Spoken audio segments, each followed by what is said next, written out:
es el sonido de fiesta, no hay más lamento y tristeza. De muerte a vida, alumbras mis días, es tiempo de celebrar.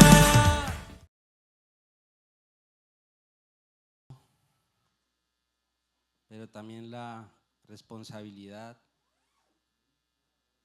esto dejémoslo por acá, de compartirles la palabra de Dios, mientras nuestros pastores están tomando un merecido reposo, un merecido descanso.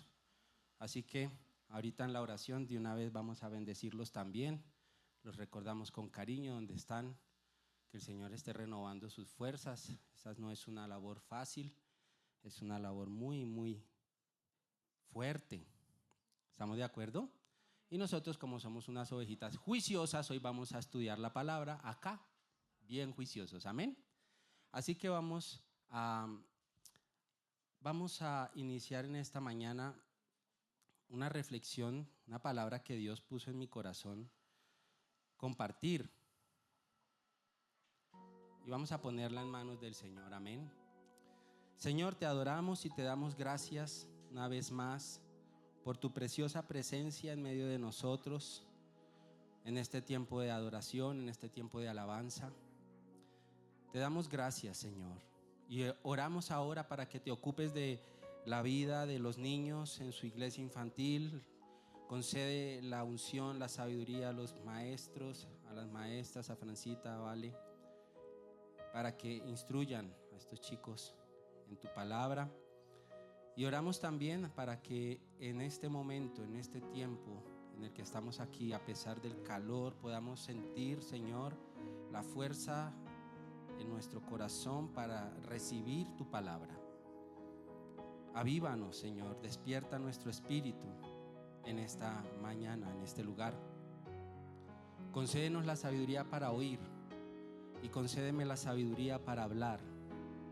Señor, oramos y te pido de manera especial para que me ayudes a transmitir a tu iglesia lo que está en tu corazón. No con humana sabiduría, no con la inteligencia del hombre, no con la fuerza humana, sino en el poder de tu Espíritu, Señor. Yo también estoy aquí para aprender de ti. Y oramos para que seamos instruidos por medio de tu Espíritu y tu palabra en esta mañana.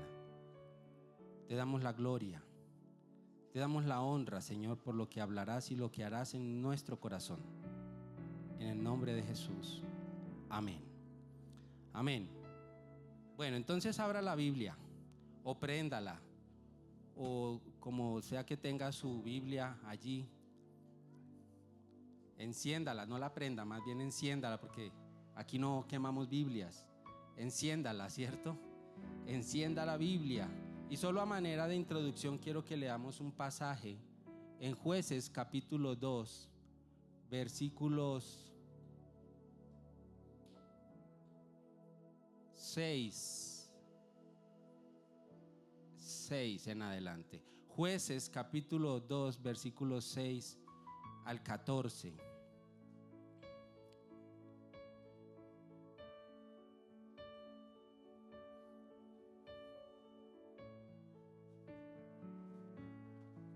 Perdóneme un segundo, yo me acomodo acá.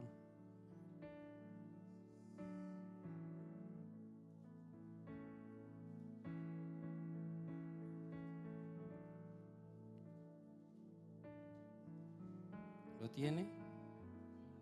Bien. Desde el versículo 6 en adelante.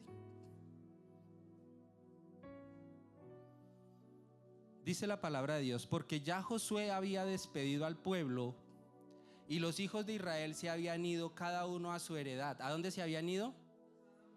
Cada uno a su heredad para poseerla.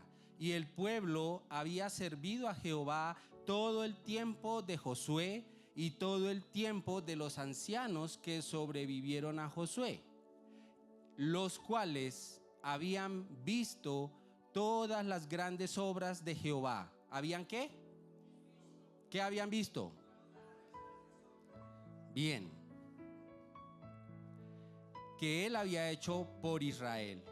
Pero murió Josué, hijo de Nun, siervo de Jehová, siendo de 110 años. Y lo sepultaron en su heredad, en Timnat Será, en el monte de Efraín, al norte del monte de Gaz.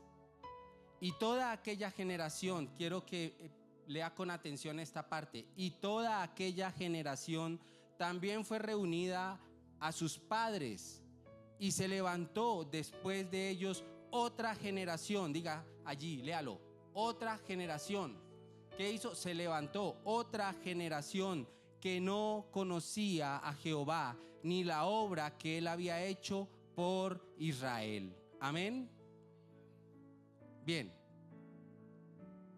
quiero contextualizar un poco esto. Vamos a entre todos recordar la historia bíblica. Vamos a empezar desde Génesis 1:1 hasta este punto. No, mentira, no tan allá, pero sí vámonos un poquito atrás. Dios llamó a Abraham, ¿verdad?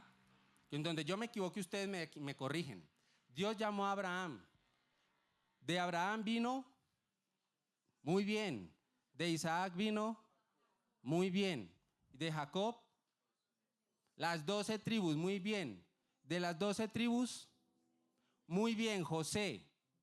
De José, ¿qué pasó a partir de José? José fue uno de los 12 que fue esclavizado, ¿cierto?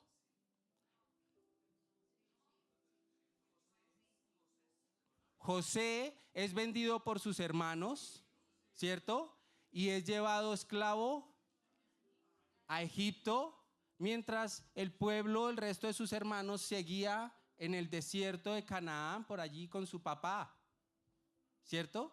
Y pasa un tiempo y viene esa época de hambre que José predice, ¿cierto? José predice, o más bien que Dios le muestra al faraón, y José le interpreta los sueños al faraón y le dice: mire, faraón, es que van a venir 7 años de hambre y 7 años de abundancia, primero los de abundancia, luego los de hambre. Y entonces José, que estaba esclavo, termina siendo el gobernador de Egipto, ¿cierto? Ustedes ya han leído toda esa historia, yo estoy yendo muy rápido porque no tenemos tiempo. Con tales que finalmente toda la familia de José, que estaba en el desierto para ser rescatada de la hambruna, es llevada a Egipto, pero allá llegaron recibidos por el faraón con gran gratitud, ¿cierto? Sin embargo, murió el faraón, murió José, y ese pueblo que entró a Egipto fue esclavizado en Egipto durante 430 años. Amén. Entonces ahora tenemos al pueblo de Dios que nació con el llamado de Abraham y la promesa hecha a Abraham, esclavo ¿en dónde? En Egipto. Ahí lo tenemos. Luego Dios levanta a alguien. ¿A quién? Muy bien, a Moisés. Y Dios levanta a Moisés, ¿para qué? Para que saque de Egipto ¿a quién? A Israel. Bien. Entonces Moisés se levanta y con grandes prodigios, dice la Escritura, con mano poderosa, ¿qué hace Dios a través de Moisés? Saca a Israel de Egipto y lo conduce hacia la tierra.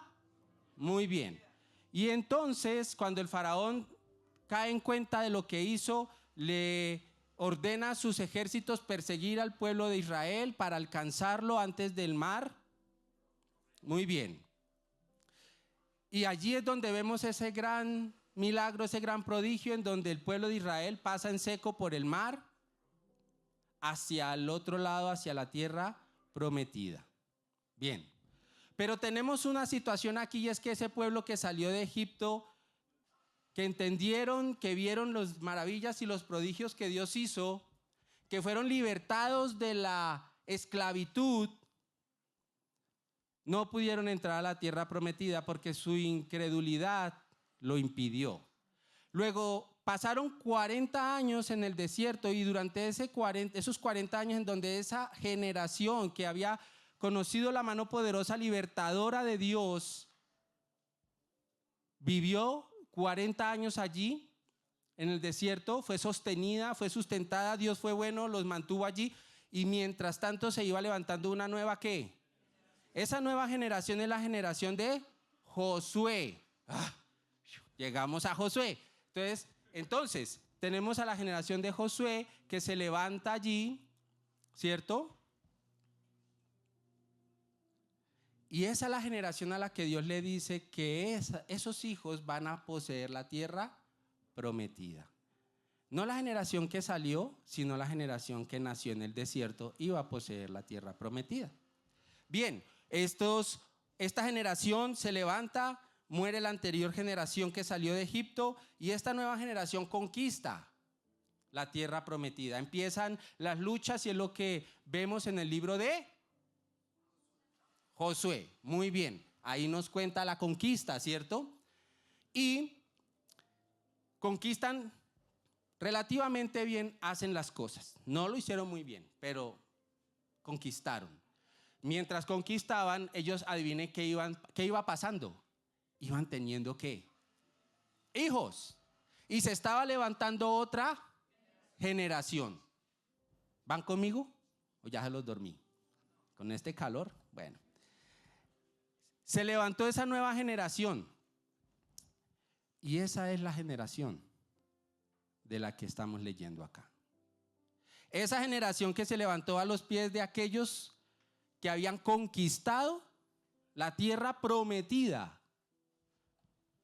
que habían recibido el testimonio, aunque fueran en el desierto, recibieron el testimonio y conocieron lo que Dios hizo cuando sacó a sus padres de Egipto, padres que no pudieron entrar a la tierra prometida y que murieron en el desierto, pero esa generación es de la que está hablando acá, que no conocían a Jehová. La tercera generación no conocía a Jehová. Y es imposible leer esto sin sentir dolor y tristeza de que los hijos de aquellos que habían conquistado la tierra no conocían al Dios de sus padres. Por el contrario, en lugar de conocerlo, no lo conocían y eso tiene que tener un impacto para nosotros. Eso tiene que tener un impacto para nosotros porque no está escrito allí por casualidad. Esa generación pudo conquistar la tierra, pero no pudo conquistar a sus hijos. Esa generación supo hacer las cosas que Dios le había mandado hacer.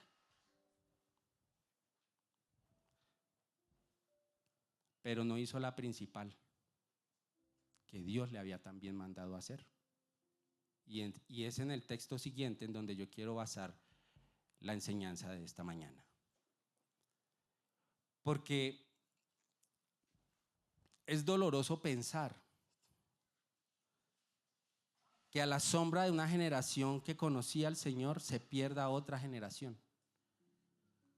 Y usted va a decir, pues eso no me toca a mí porque yo no tengo hijos. Error. Déjeme decirle que un día los va a tener. Así usted esté joven, esta palabra es para usted, porque un día los va a tener. Yo también pensaba, sobre todo cuando empecé en los caminos del Señor, que yo no me iba a casar. Yo dije, yo voy a ser como Pablo.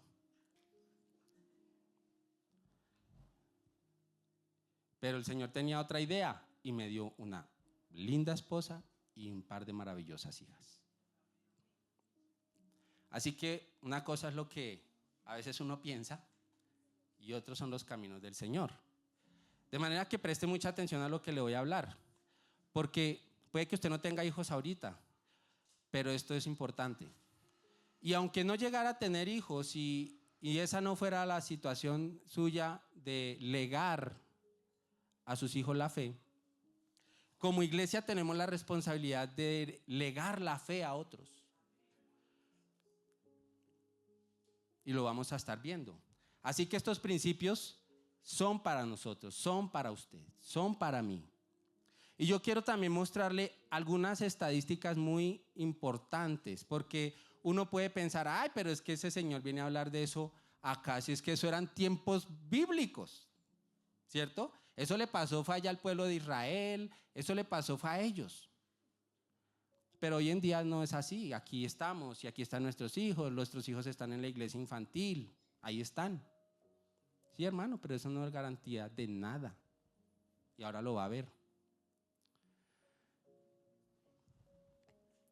Y esto que le voy a compartir nos hace ver la actualidad,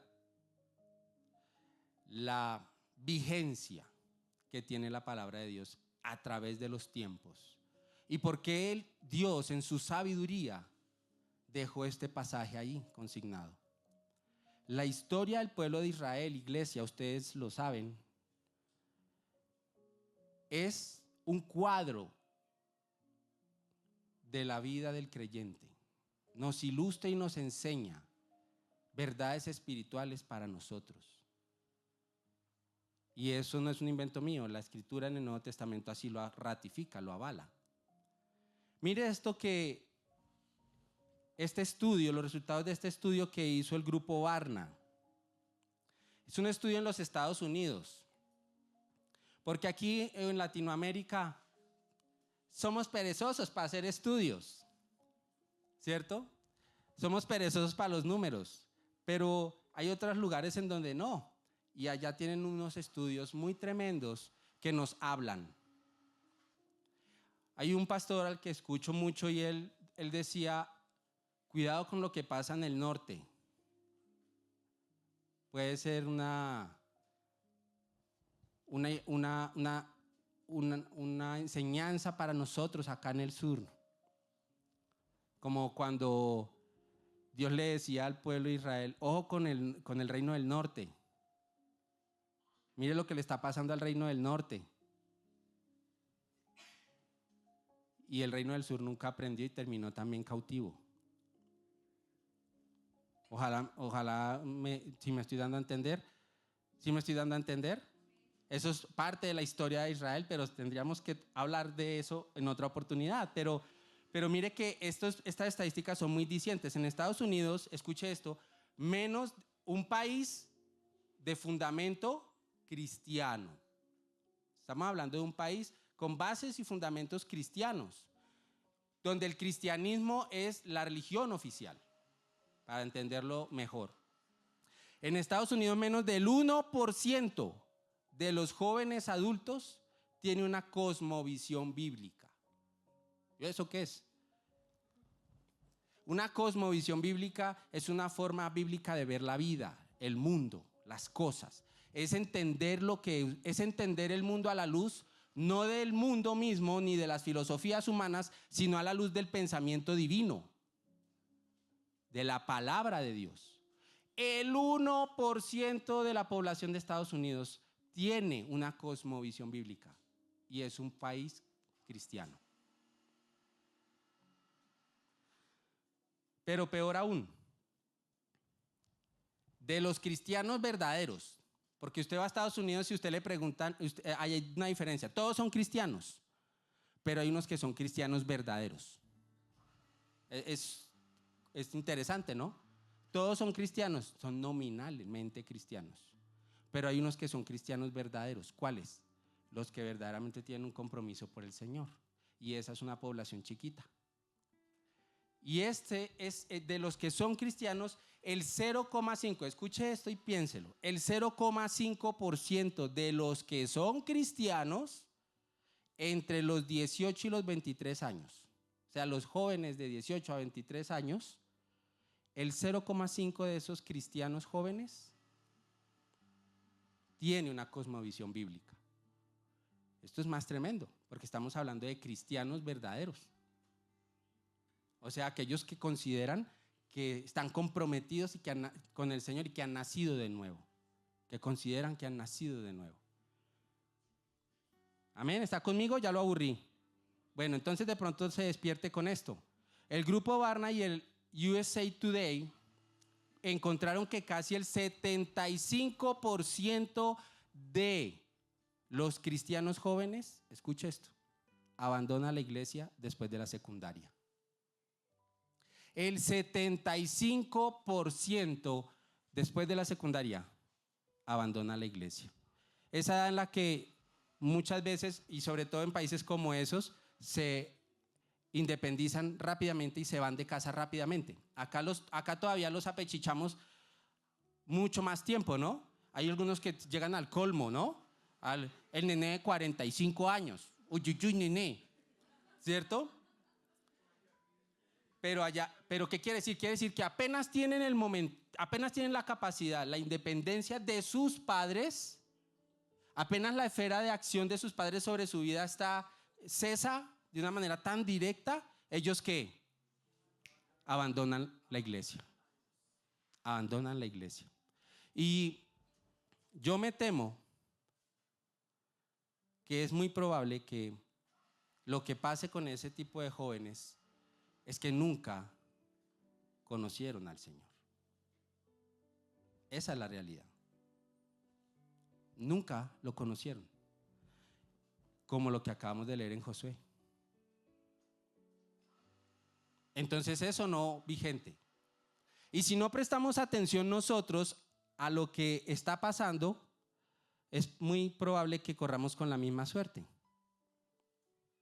Por lo tanto, lo que deseo con la ayuda de Dios es explorar algunos aspectos que nos permitan de manera más acertada legar nuestra fe a nuestros hijos especialmente. Amén. Y despertar esa conciencia en ustedes, así como el Señor me ha inquietado a mí, de la importancia que tiene legar la fe a las generaciones venideras, sea que usted tenga hijos o no en este momento. Amén. Para eso, yo le voy a pedir que leamos el texto base y hasta aquí la introducción. ¿Cuánto llevamos? ¿Media hora? Deuteronomio, capítulo 6, versículo 6. Resulta, mis queridos, que estas palabras que vamos a leer acá fueron las palabras que Moisés, mire quién, Moisés, es decir, ¿se acuerda la primera generación que fue la que salió de Egipto? Encabezados por, luego la segunda generación por Josué y luego la generación que no conoce al Señor. Entonces estas palabras que vamos a leer, Dios se las dio ¿a quién? Al pueblo, a la segunda generación a través de Moisés. A los papás de los que se perdieron. Ojo, ¿estamos? Estas palabras Dios se las dio a través de Moisés a los papás. Levante la mano los papás acá y las mamás. Vea, qué bueno. ¿Y los futuros? ¿Los futuros papás? Bueno. No, tú ya eres mamá, ¿cierto? Bien. A los papás de los que se perdieron. Ojo con esto.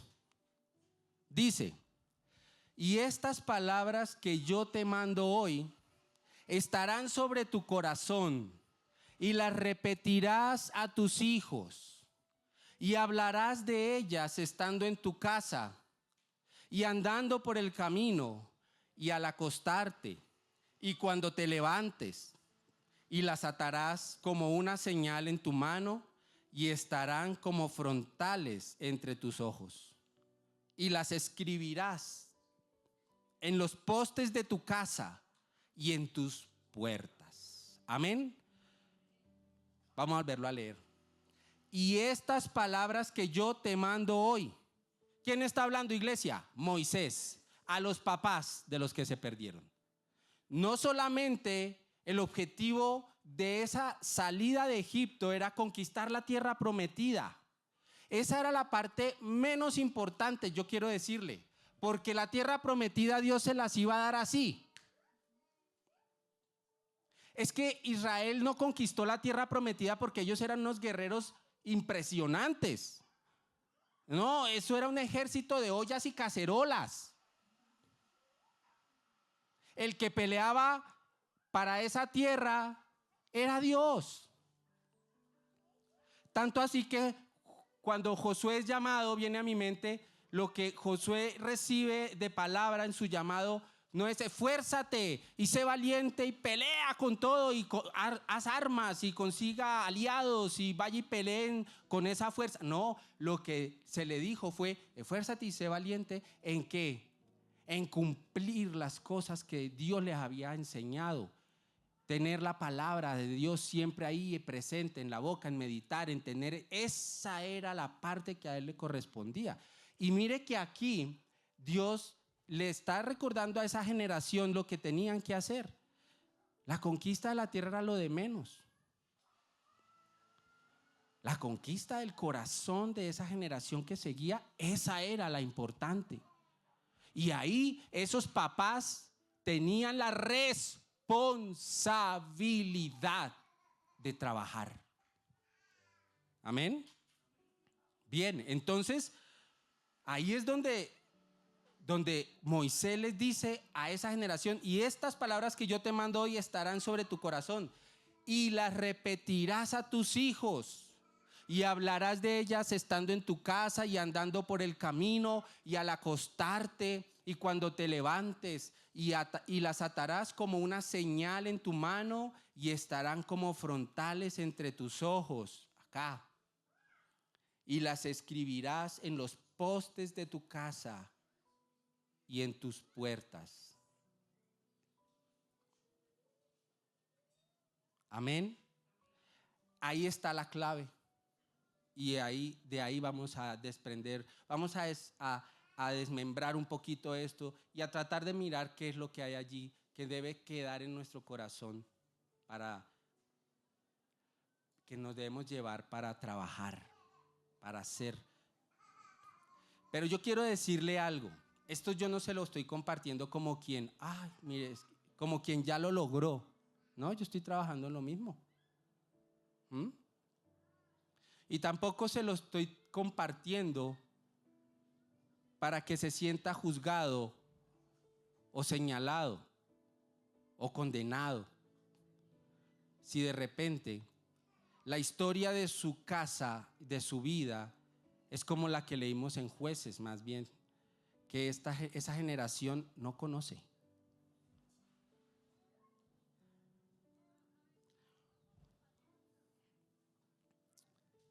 Yo sé que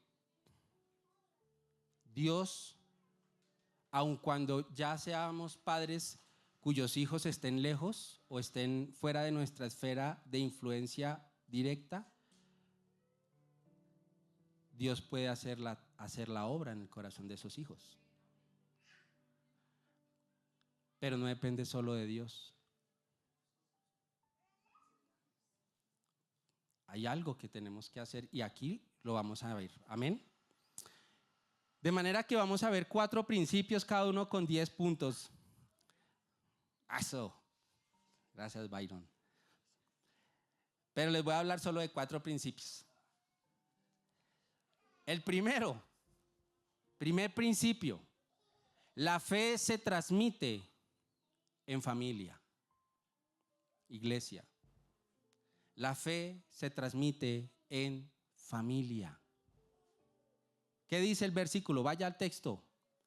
Y estas palabras que yo te mando estarán sobre tu corazón y las repetirás a tus hijos y hablarás de ellas estando en tu casa. Entonces vemos que es: y las repetirás ¿a quiénes? A tus hijos. Mire que esto es una tarea que deben hacer ¿quiénes? Los padres. La fe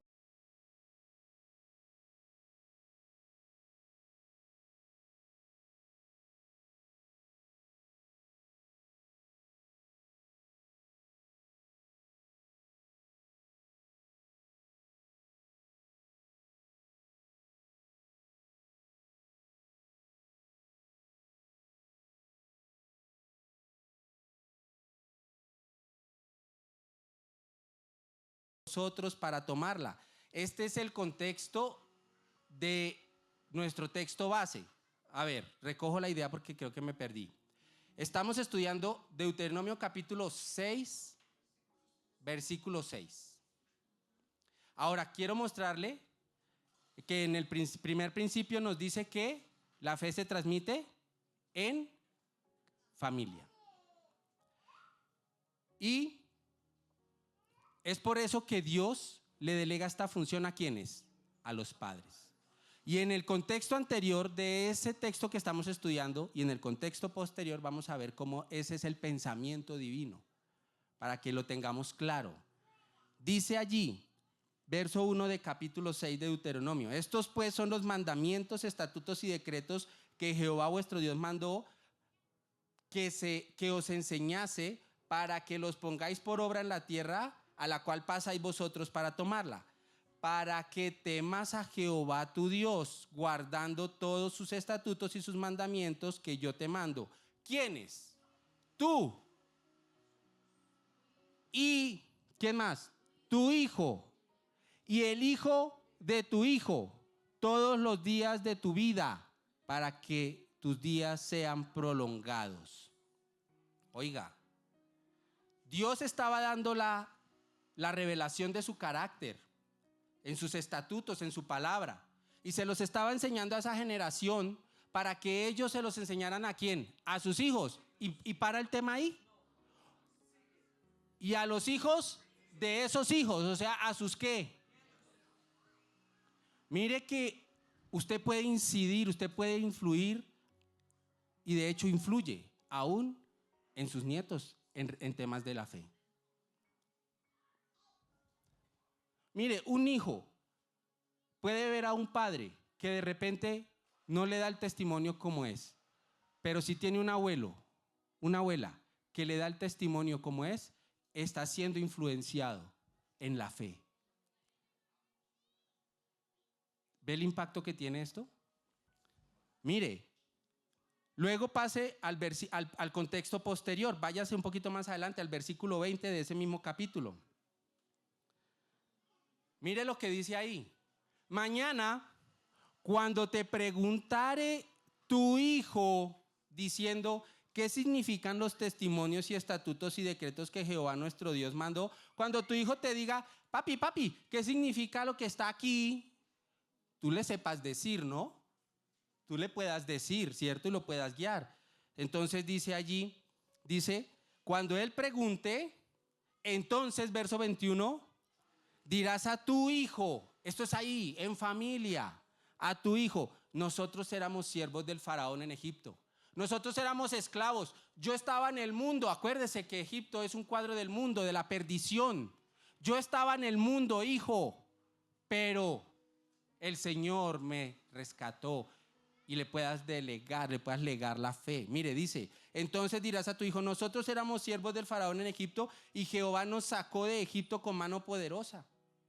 Jehová hizo señales y milagros grandes y terribles en Egipto sobre el faraón y sobre toda su casa. Mire cómo le empieza a contar los testimonios de la vida de relación con Dios a su hijo.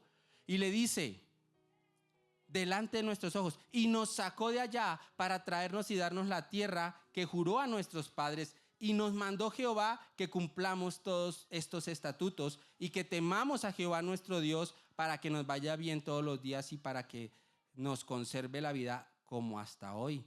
Y tendremos justicia cuando cuidemos de poner por obra todos estos mandamientos delante de Jehová nuestro Dios, como Él nos ha mandado. Entonces, mire cómo el contexto de esta cita amplía la idea de lo que está en el corazón de Dios. Padres, mis queridos hermanos, tenemos una responsabilidad de transmitir la fe a nuestros hijos y aún a nuestros nietos. Amén. Y esto fue en el modelo de Dios delegado en la familia. La fe no es transmitida por medio de la iglesia, de la escuela dominical o de la iglesia infantil, aunque es muy importante lo que se hace ahí. Pero no es allí donde está el secreto.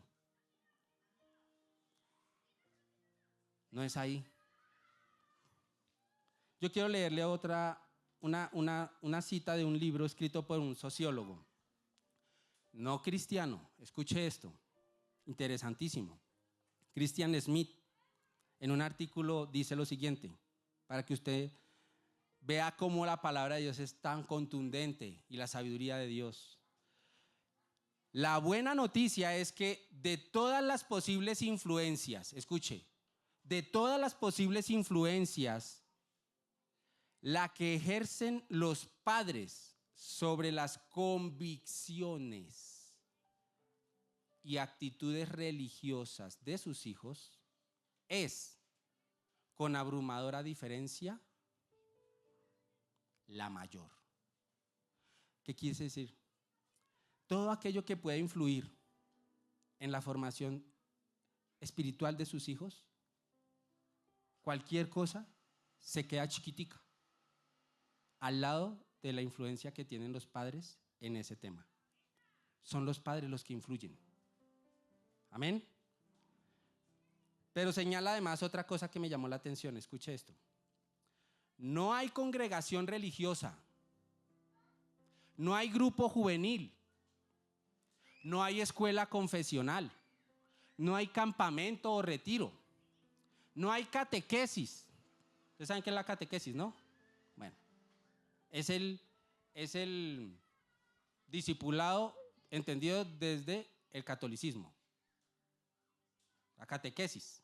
Bueno, lo que se enseña y se transmite como la fe enseñada, como el discipulado. No hay catequesis, peregrinación o lo que sea. Nada puede moldear la religiosidad de los jóvenes como pueden hacerlo los padres. Mándelo para el retiro. Sí, es bueno. Mande para el retiro a ver si de pronto allá me lo enderezan, me lo arreglan. Y esa es la esperanza muchas veces de muchos padres. Y no está mal en el sentido de que pues hay que mandarlo al retiro, ¿cierto? O hay que buscar las formas de que reciba. Pero mire, él va al retiro, pero si vuelve y la influencia que los padres le tienen sobre la vida de ese niño, de ese joven, no es la que Dios demanda, no pasó nada, no va a pasar nada. Es muy difícil que eso cambie, porque son los padres los que tienen ese poder. Escucha esto último aparte de este autor. Salvo casos excepcionales, mire lo que en cuanto a la garantía que hay, mire, en cuanto a la garantía de éxito de que los padres le transmitan la fe a los hijos. ¿Qué garantía de éxito tienes tú de que tu fe va a ser transmitida viva y fuerte a tu hijo? ¿Qué garantía tienes? Ahí no hay garantía que podamos mencionar. Pero hay una cosa que sí se puede garantizar. Escuche.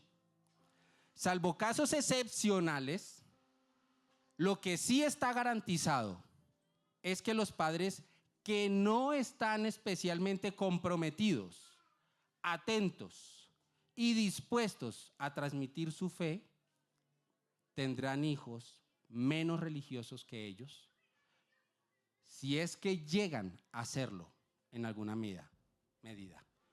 ¿Me comprendieron? ¿Qué sí está garantizado? Que si usted no hace nada, el resultado va a ser hijos del mundo, gobernados por el mundo, que no conocen al Señor. Eso sí es garantía. Ahora, yo quiero decirle que hay una gran garantía en obedecer a Dios. ¿Sí me hago entender? Hay una gran garantía en obedecer a Dios. Bien.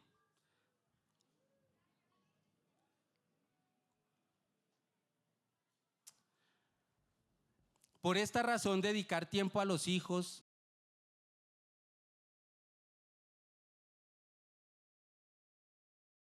y hay unos tiempos y hay unos momentos. Hay un tiempo en el que cuando viene un bebé, adivine qué toca hacer. Adivine cuál es su ministerio. Falle en ese ministerio y falló en todo. Falló en todo. Parte de esas estadísticas que le leí, dentro de esas estadísticas, tristemente, está los jóvenes de muchos creyentes genuinos, auténticos, honestos, sinceros, que creyeron, o más bien que creyeron no, que se entregaron a muchas cosas, incluyendo los ministerios dentro de la iglesia o la tarea dentro de la iglesia, al punto que abandonaron su ministerio principal. Y esto que yo estoy diciendo aquí puede no caer bien en muchas esferas, pero es que bíblicamente es así. Ese es el ministerio principal. Mire lo que dice el Salmo 78. Escucha, pueblo mío, mi ley. Inclina vuestro oído a las palabras de mi boca, dice Dios. Abriré mi boca en proverbios, hablaré cosas escondidas desde tiempos antiguos, las cuales hemos oído y entendido. Perdónenme. Que nuestros padres nos las contaron. No las encubriremos a sus hijos. Contando a la generación venidera las alabanzas de Jehová y su potencia y las maravillas que hizo. ¿Se da cuenta cómo en este salmo vemos la tarea de transmitirle a los hijos la fe y el conocimiento de Dios? De hecho, en 1 Timoteo capítulo 3, nos dice, la palabra nos muestra que la cualificación para estar dentro de un ministerio de iglesia es que el ministerio de la casa funcione bien. ¿Sí me hago entender? ¿Están conmigo? Es que yo quiero ser pastor. Sí. ¿Y cómo está su casa? O yo quiero ser pastor y para eso yo me voy a ir, o yo quiero ser misionero, ¿no? Entonces dejo casa y marido, o dejo esposa e hijos, porque Dios me llama a ser misionero. Eso no tiene sentido. Jamás Dios daría eso, jamás. Pero eso pasa. Mire lo que dice la palabra de Dios en 1 Timoteo. Dice, sobre los que anhelan obispado, que gobiernen bien su casa, que tengan a sus hijos en sujeción con toda honestidad. Pues el que no sabe gobernar su propia casa, ¿cómo cuidará de la iglesia de Dios? Y mira el versículo 12. Porque usted dirá, pues eso es para los que quieren ser pastores. ¿Así? A los demás, a los diáconos, y esto envuelve a todos los demás, porque todos tenemos un servicio como pueblo, como iglesia. Todos, dice la Escritura, tenemos un don, todos tenemos un servicio. ¿Sabe cuál es el que hoy estamos estudiando? ¿Cuál es su servicio a Dios? ¿Cuál? Su casa, sus hijos. Que sus hijos no se pierdan, que sus hijos no se vayan al mundo, no abandonen la fe, aprendan quién es el Señor. Ese es uno. Entonces esto es para usted. Sobre los diáconos sean maridos de una sola mujer y que gobiernen bien sus hijos y sus casas. ¿Dónde está el interés principal? En el hogar. Es el hogar. Así que pilas con esto. Y ese es solo el primer punto. Mire, yo quiero compartirle algo que a mí me impactó, que impactó a mi esposa. Y es lo siguiente. Voy a leerlo aquí como lo escribí. Hace un tiempo mi esposa me enseñó algo que aprendió en un programa que sigue. Y es que, pilas con esto, los hijos son las buenas obras que Dios preparó de antemano para que andemos en ellas.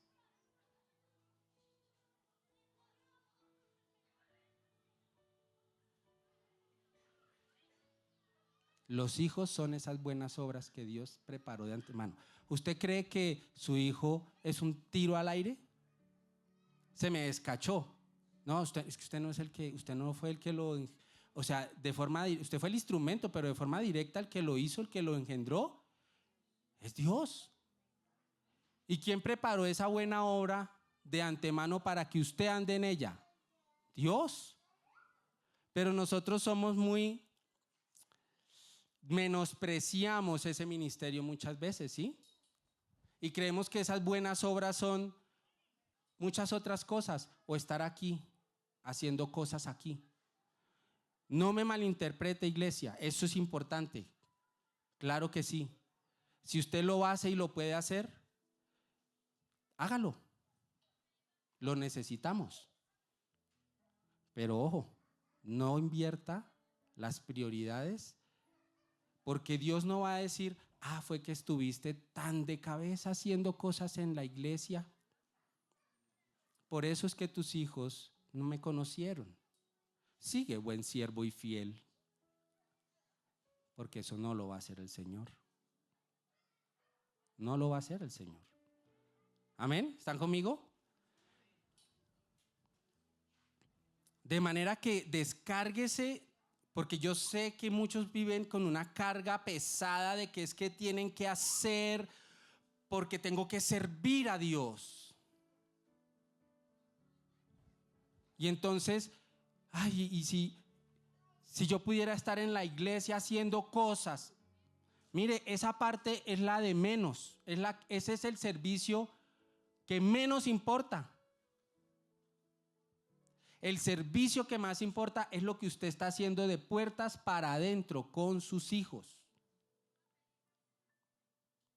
Si ha sacrificado y sacrificó cosas como mujer o como familia, como esposos, por el bienestar espiritual de sus hijos, está haciéndolo bien.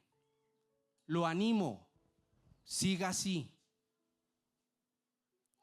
Es que yo quisiera estar allá arriba en esa plataforma, o yo quisiera hacer aquí y hacer allá, y que muchas veces nosotros hacemos eso es porque en el fondo lo que queremos es reconocimiento, porque el ministerio hacia adentro, de puertas hacia adentro, el que nos corresponde realmente, el delegar la fe a los hijos, ese no es tan visto. Pero otra cosa, ese es duro. Ese tiene un costo alto. Pero, ¿qué quiere? ¿Lo que pasó en Jueces quiere que sea la historia? ¿De qué serviría toda esa conquista si los hijos se pierden? Amén. Segundo, mire, este no estaba ahí, pero lo voy a hablar. Leamos el texto base. Y estas palabras que yo te mando hoy estarán sobre tu corazón y las repetirás a tus hijos. Quiero enfocarme un momentito aquí en esto. Y estas palabras que yo te mando hoy está refiriéndose a la ley de Dios. Estas palabras que yo te mando hoy, la ley de Dios, de eso estaba hablando el autor. Los preceptos de Dios, la palabra de Dios. Amén. Eso es lo que va a hacer que los hijos aprendan a temer a Dios. No son los conceptos del hombre, sino los principios que están en la palabra de Dios. Amén. Es importante, es fundamental. Ahora, segundo, para transmitir la fe, debe gobernar en el corazón. Perdóneme, la fe para transmitirse debe gobernar en el corazón de quien tiene a cargo la responsabilidad de transmitirla. ¿Qué debe gobernar en el corazón? La fe. Estas palabras que yo te mando hoy, ¿dónde tienen que estar? En el corazón.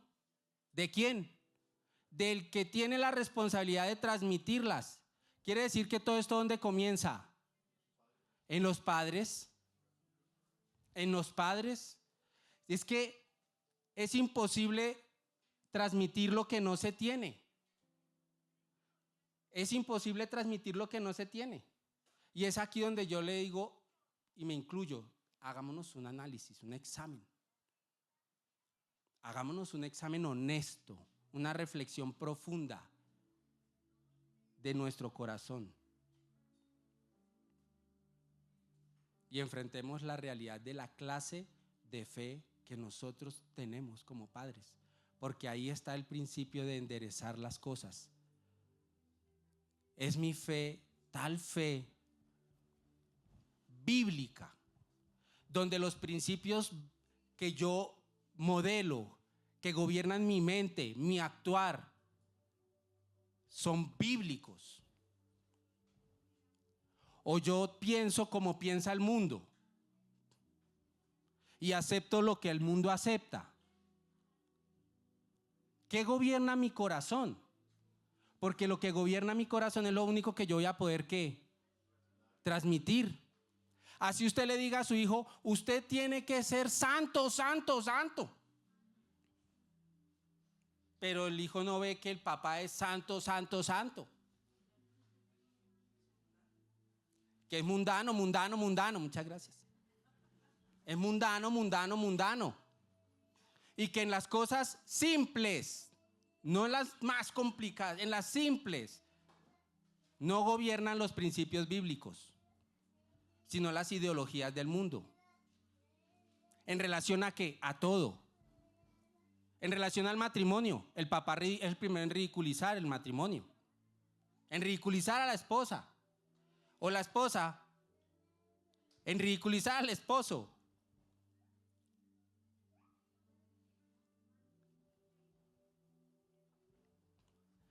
¿No ven que realmente en la práctica lo que Dios dice tiene peso en sus mentes, en sus corazones, y así leen las cosas y ven el mundo? Que no, hijos que no ven a los papás tener una cosmovisión bíblica del mundo. El mundo dice, no te cases, ten mascota. Cosmovisión bíblica, herencia de Jehová son los hijos. ¿Cuál es la tuya? ¿Sí o no? Tranquilo, no se preocupen.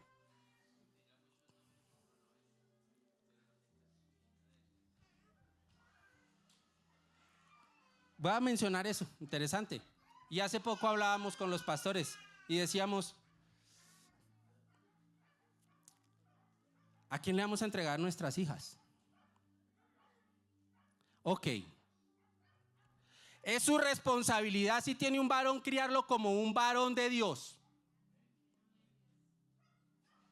Así como es mi responsabilidad criar a mi hija como una mujer de Dios.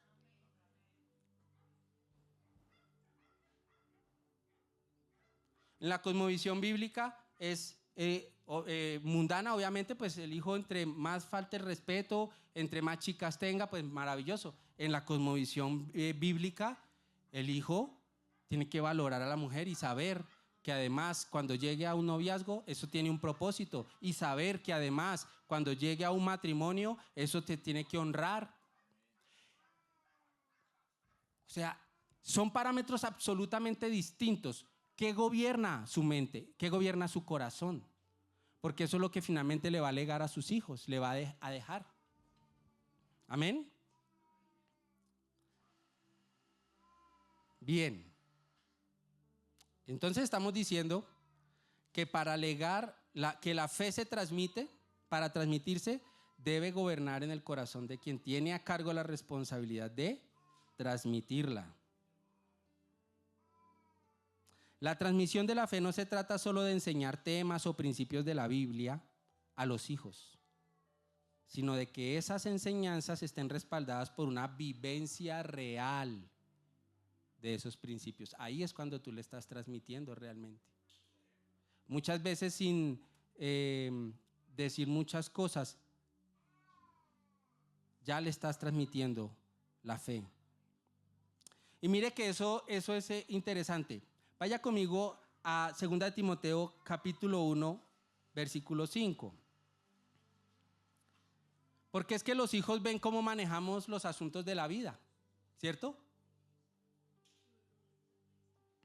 Y ellos disciernen lo que hacemos, si es coherente o no con lo que creemos.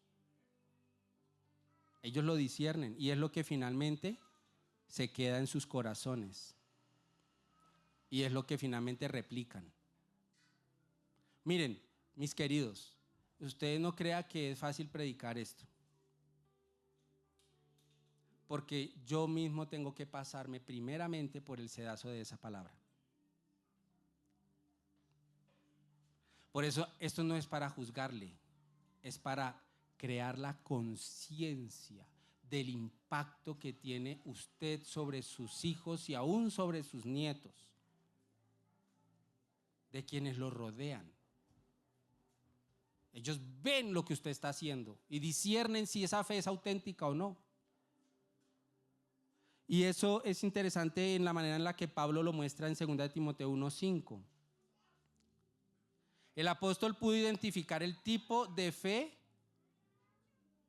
que recibió Timoteo. Mire, el apóstol Pablo, antes de que lo mire, présteme 5 aquí. El apóstol Pablo no vivió con la abuela ni con la mamá de Timoteo. Conoció a Timoteo. Y a través de Timoteo dijo, tú tienes una fe no fingida, es una fe de un tipo, de un talante. Timoteo, tienes una fe auténtica. Esa es la fe que primero estuvo en tu abuela y que estuvo en tu mamá. ¿Cuál fue la fe que recibió Timoteo? La que estuvo en su abuela y la que estuvo en su mamá. Y esa fe, Pablo la calificó como una fe no fingida. ¿No le parece interesante?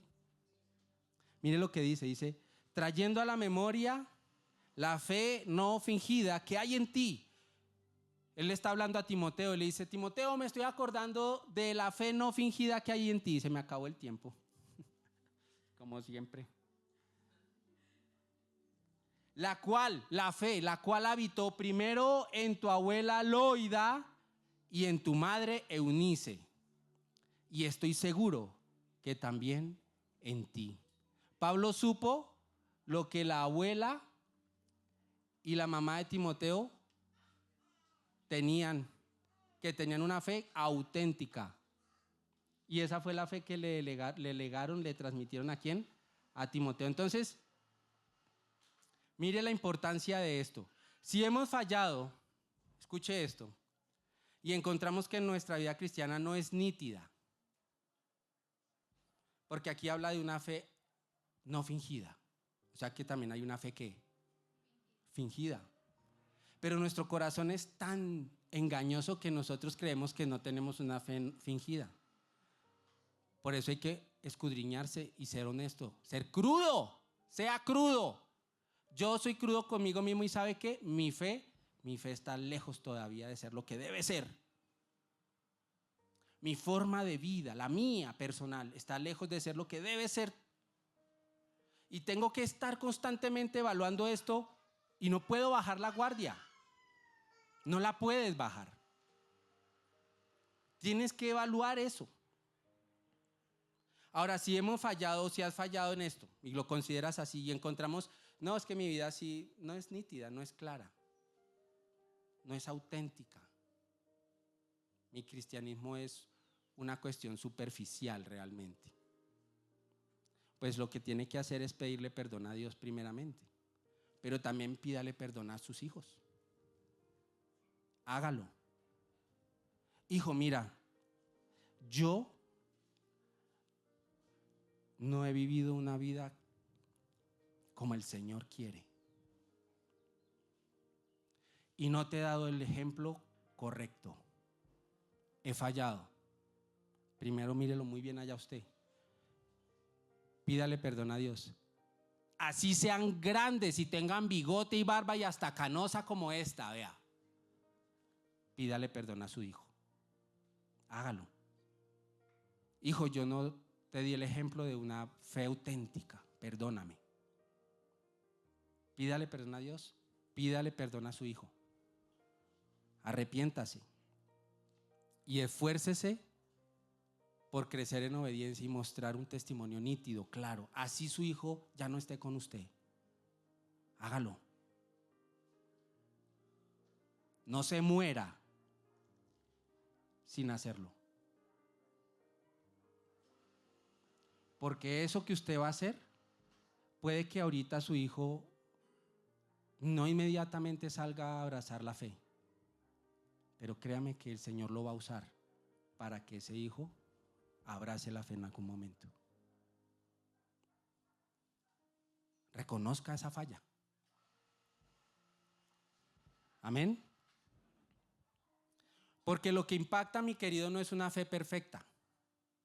Lo que impacta es una fe no fingida. Y son dos cosas muy diferentes. Se me acabó el tiempo, iglesia. Me quedan 2 puntos. Se los voy a dictar así nomás. Pero tal vez hasta aquí era el momento. Esta es la reflexión final. Lo que impacta no es una fe perfecta. Nadie la tiene. Usted y yo siempre fallaremos. Siempre fallaremos. Lo que va a impactar a sus hijos, a su generación venidera, es una fe auténtica, genuina, no fingida. Amén. Tercera, la fe se transmite con intencionalidad. La repetirás y hablarás, atarás y escribirás. Son 4 verbos que están en ese pasaje. Las repetirás, las hablarás, atarás, escribirás. Verbos, acciones. Eso nos habla de una actitud intencional. No crea que ellos van a abrazar la fe por ósmosis, porque está al lado suyo sentado acá porque está obligado a estar ahí. No, hay que tener un plan, hay que tener una estrategia, hay que tener intención. Tienen que ser intencionales. Desiníbase, papá, mamá, desiníbase. Yo sé que usted puede sentir, no, es que ahora les voy a decir que vamos a orar y que vamos a leer la palabra y qué oso. ¿Cierto que sí? De pronto usted puede sentir, no, es que yo nunca lo he hecho y ahora voy a salirles con esta y no, qué pena. Y desiníbase. Mande eso al chorizo. Mande su dignidad, su orgullo al carajo. Y diga, hijos, vamos a leer la palabra. 15 minutos vamos a leer y oramos, hijos, todos los días. Uy, papá, pero es que yo estoy grande. Mire. Sí, hijo, pero es que mientras usted viva en esta casa. No crea que eso es así. Es así. Mientras estén bajo la tutoría paterna, ellos le deben esa honra, esa obediencia. Y ese es el campo de influencia que todavía tiene. De pronto por eso todavía tiene el barbuchas ese ahí. Porque todavía está a tiempo de coger y influir en él. Hágalo. No le dé miedo, no le dé pena. No, es que yo no tengo estudios teológicos, yo no sé. No importa. Eso no es lo importante. Lea. Y ore con él, con ellos. Se necesita intencionalidad. No puede desarrollar esto ya mucho más. Por último, la fe se transmite. La fe se transmite en y con la cotidianidad. Estando en tu casa, por el camino, al acostarte, al levantarte. No necesitas hacer de la transmisión de la fe un culto en la casa de hora y media. Con orquesta, con alabanza. No necesitas. La sabiduría clama por las calles, dice la palabra. Hijo, si ves ese muchacho cómo abraza a esa pelada, hijo, eso no es santo. Dios dice esto. En la cotidianidad. Hijo, vamos a apagar este programa. Porque no nos transmite algo bueno. Vamos a cambiar el canal para honrar a Dios. Cotidianidad, transmisión de la fe, autenticidad. hijo, esta música, ¿de qué está hablando? Cuéntame. No, que perrea, que si no sé qué, que si se más, que... Hijo, ¿y eso qué es? Ah, no, es que eso es... Papá, si le dijera qué es eso. Ah, hijo, ¿y eso es de acuerdo a lo que el Señor nos habla en la palabra y nos muestra que debe ser nuestro pensamiento y nuestro hablar? No, papá. Entonces vamos a cambiar eso, hijo. Aquí no vamos a escuchar más esto. Cotidianidad, intencionalidad, autenticidad. Ahí está el secreto. Amén.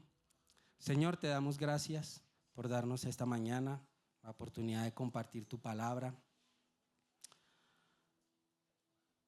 Señor, hoy oramos para que tú nos ayudes, nos perdones primeramente, porque, Señor, sin duda alguna hemos fallado en la manera en la que vivimos para ti. De labios fácilmente decimos, y yo lo digo, Señor, que vivo para ti, pero mi vida no lo demuestra. Y te pido perdón por eso. Y te pido, Señor, que hoy como iglesia nos recibas y como iglesia nos mires con misericordia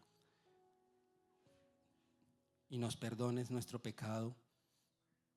Tal vez la ligereza con la que hemos vivido nuestra fe y la ignorancia, Señor, que nos ha llevado muchas veces a darle un mal testimonio a nuestros hijos. Y te pedimos perdón, Señor. Y te rogamos que nos ayudes, que tu Espíritu ilumine en este momento, en esta hora, nuestra mente y nuestro corazón en aquellas áreas en las que debemos modificar cosas, en aquellas áreas en las que debemos abandonar cosas o debemos acoger nuevas cosas. Ilumina nuestro pensamiento para que sea transformado a tus principios, a tu palabra. Ayúdanos en esta carrera, Señor, en este camino en la vida cristiana, para que podamos transmitirle a nuestras generaciones una fe no fingida, una fe auténtica, para que podamos ser luz y sal para nuestros hijos y ejercer nuestra función principal en nuestro hogar, en nuestra casa. Ayúdanos, Señor. Bendice hoy a tu pueblo. Trae, Señor, la convicción de lo que hoy han escuchado, el poder y la fuerza que solo tú das para hacer las cosas, para vivir en santidad. Bendice, Señor, a tu pueblo y que en esta semana te manifiestes de una manera especial en sus vidas, en sus hogares, en cada hogar, Señor. Oramos por esto, con gratitud y con fe. Ponemos en tus manos a nuestros hijos, Señor. Señor, te pedimos que levantes generaciones poderosas en ti. Te pedimos que levantes a nuestros hijos como sal y como luz en medio de este mundo. Te pedimos, Señor, que tú llenes a nuestros hijos con tu verdad, con tu espíritu, con tu palabra, y que seamos instrumento tuyo, útil en tus manos para alcanzarlos y traerlos al arrepentimiento y a la fe. Te pedimos por esto, Señor, en el nombre de Jesús. Amén. Amén. Dios les bendiga.